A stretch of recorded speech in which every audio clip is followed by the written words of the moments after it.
सत्याचा शोध, जनतेचा आवाज आणि अन्यायाविरुद्ध निर्भीड लढा. अन्यायाविरुद्ध निर्भीड पत्रकारिता, खरा कायदा. सेनगाव तालुक्यातील उमरदरी शिवारातील तरुणाच्या खुनाचे गूढ उकलले असून लोणार तालुक्यातील वडव येथे अनैतिक संबंधात अडसर ठरणाऱ्या तरुण मुलाचा त्याच्या आईनेच प्रियकराच्या मदतीने 25,000 रुपयांमध्ये सुपारी देऊन खून केल्याचा प्रकार उघड झाला आहे. या प्रकरणी स्थानिक गुन्हे शाखेच्या पथकाने एका महिलेसह तिघांना शुक्रवारी 10 रोजी अटक केली आहे. सेनगाव तालुक्यातील उमरदरी शिवारात 2 दिवसांपूर्वी एका तरुणाचा मृतदेह आढळून आला.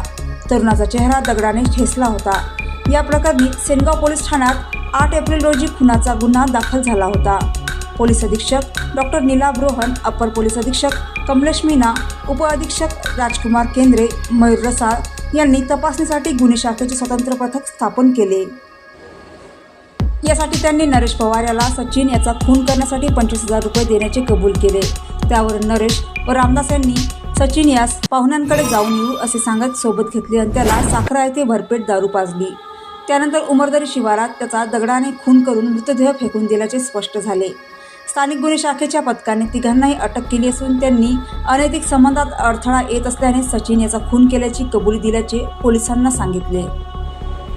स्थानिक गुन्हे शाखेचे निरीक्षक मोहन भोसले, सेनगावचे सहाय्यक पोलीस निरीक्षक दीपक मस्के, उपनिरीक्षक दिलीप मोरे, जमादार नलवार, संदीप जाधव, विकी कुन्नानी, धनंजय क्षीरसागर, पांडुरंग राठोड, रवी स्वामी, पाईकराव इंगोले, महिला पोलीस कर्मचारी सुरेखा अत्राम, सायबर सेलचे दत्ता नागरे, इरफान पठाण यांच्या पथकाने मृतदेहाची ओळख पटवण्यासाठी परिसरात बेपत्ता व्यक्तीचा शोध घेतला.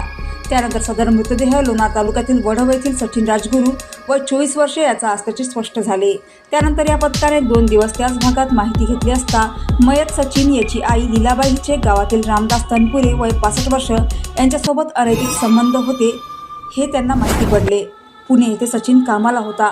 मात्र काही दिवसांपूर्वीच तो परत गावी आल्याने त्याला या संबंधाची कुणकुण लागली. त्यामुळे त्याला संपवण्याचा कट लीलाबाई व रामदास यांनी रचला होता.